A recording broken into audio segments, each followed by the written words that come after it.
Hey, welcome back, toy fans, to Inside Look at the Toy Industry. I'm Scott Toyguru Neitlich, and today we're looking at the cost of action figures and the cost of toys. Now, I'm not talking about the cost of something like this giant Unicron figure from HasLab, and I'm definitely not talking about the cost of buying a rare prototype action figure from the 1980s where there's only like 3 in existence and you're going to be spending thousands of dollars on that.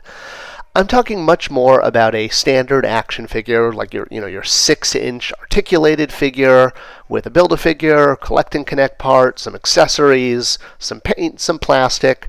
How does that break down? Where do those costs come from? So, Marvel Legends is, a great example. Marvel Select, 7-inch figures, also a great example. As long as we're really just talking about a basic figure with articulation, a couple accessories, maybe some swappable parts, and that's going to kind of cover the basis of the type of toy that I'm talking about today. Hey, even a toy like this that I worked on. All right, and today's suggestion comes from Matt Moylan on the comments. He asked about to break this down, and so Matt, here you go. Thanks for the suggestion. So to start off, all the information I'm giving is not proprietary to any company. In fact, it can be had with a very simple Google search of how much does an action figure cost. Noting it's going to be between $5 and $12 or $5 and $8 for an action figure, and how that breaks down from the cost to the price you're going to pay, that $20 for that toy, and why it only costs $5 to $12 to make versus the $20 cost you're paying. Now, I'm not going to go into Business School 101 and go over margins, cost divided by price divided by cost, etc. All of that. Business school, great. You want to go to business school? Love it. Support it all the way. That's not what this video is about. But I do need to go over some basic things between fixed cost, variable cost, marketing costs, and how those do come into the overall price that you're going to pay for that toy versus just production costs. Now, if we're going down this rabbit hole together, for those of you who are toy collectors and are buying your $20 toys, once we pull the curtain back, there's sort of no going back. You're going to have this information and you'll never be able to be without it. So with that in mind, if everyone's ready to take their red pill, let's journey down together. All right, so the first thing we're going to talk about is sunk costs. Costs that don't go into the actual production of the figure, but go into what you would call pre-production, or the one-time costs. And the first of those is going to be sculpting. You have to start with a sculpt of an action figure. And this is going to vary. It's going to be from a couple hundred to a couple thousand, depending on the type of sculptor you're using.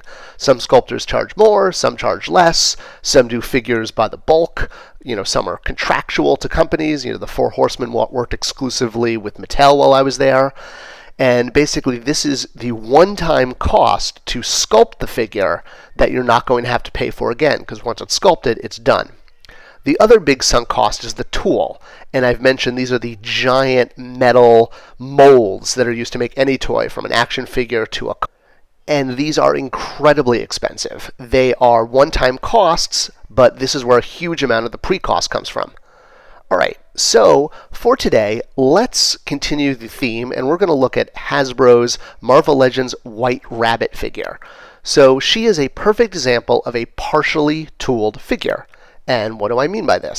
So a partially tooled figure is going to cost between $20,000 and $50,000 to make, and that goes to that mold that you just saw.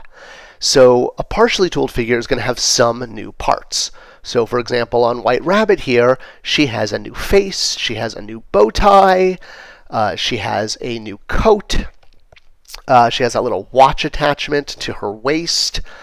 Her coat, it actually goes down all the way to her back, so that's, a rather large piece compared to the bow tie. And then, she also has new boots, these kind of new fuzzy boots that are the first time with her. So those are a lot of the new parts. But, as I said, she's a partially tooled figure. So she actually shares a lot of parts with Typhoid Mary, a previous Marvel Legends release, where she can use the arms, she can use the legs, she can use the torso, the bustier piece, across her chest, if I'm calling it the right thing. And so those are reuse parts that are going to save on the overall tooling budget.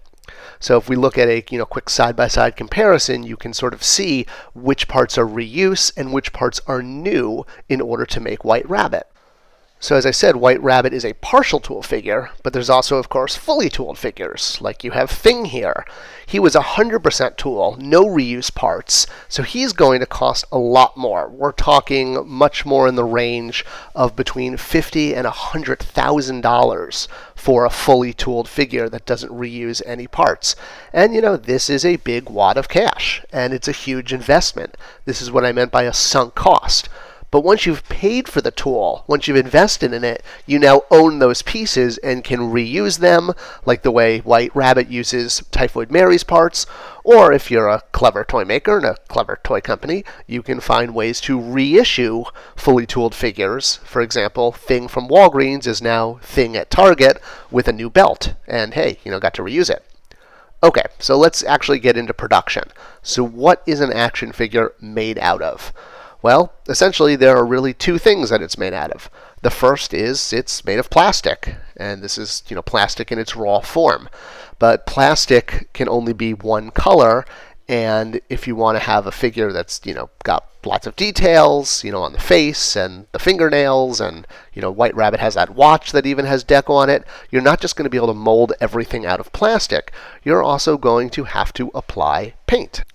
So that is the other thing that most toys are made out of, paint. So you basically got plastic and paint as your two major materials for the figure. Now there are some figures that use other materials. You'll see rubber is used a lot of times in capes, stuff like that, but a lot of times it's just a different type of plastic. It's not always rubber. Now the fourth material, which is often forgotten, is paper. Yes, there's paper in all of your toys, right? And you're probably saying, wait, what? What are you talking about? My toys aren't made of paper. Well, no, the toy isn't, but the packaging sure is. And the packaging is part of that cost.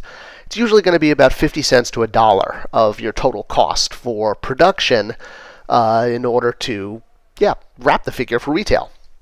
So when you're trying to bring a figure into cost, there's really two ways to do that. The first is you can reduce an accessory or reduce a part of that figure, meaning something that is tooled or designed, but you want to remove it from the actual production cost. Well, you can eliminate that accessory or you can eliminate that part of a figure. There's the example of my beloved Mighty Spectre who lost his whip. That was an example of a reduced part to reduce the total cost of the plastic. So you no longer have to pay for that as a production cost. The other thing you can do is remove deco. So Snake Eyes is a great example of this. The original Snake Eyes from G.I. Joe, they removed all of his deco. That's why he was black. It wasn't for a stealth thing. It was actually a cost reduction measure.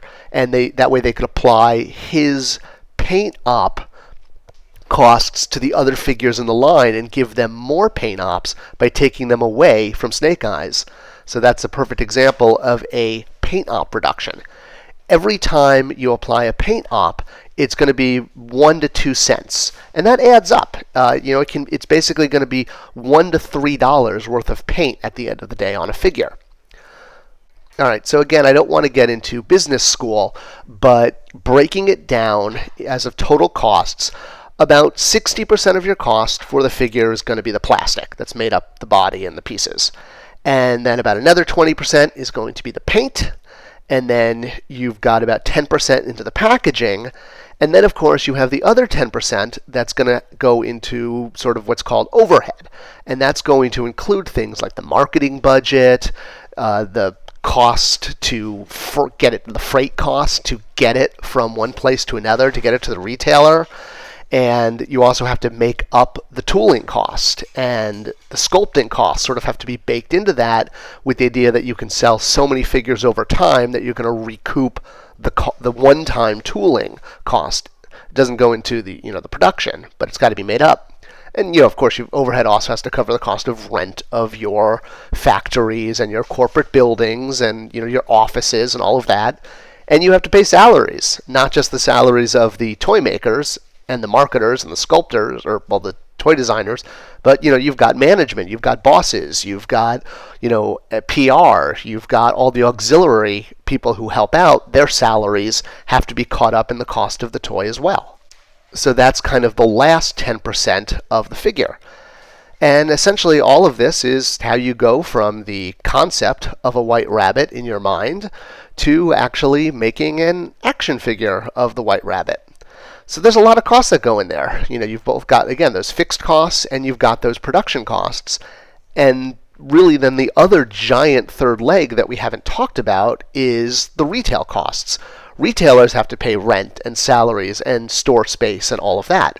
So when a manufacturer, and this goes for any produced good, they have to give the manufacturer between 30 and 50 points of margin in order for the retailer to operate. So that's part of what's the markup from the production cost to what you're paying, is you also have to pay for the retailer. So, no one really likes seeing how a sausage is made. I get it. Pulling back the curtain and showing it all isn't always necessarily something people want to see, but this is how business works, and it's universal for any product.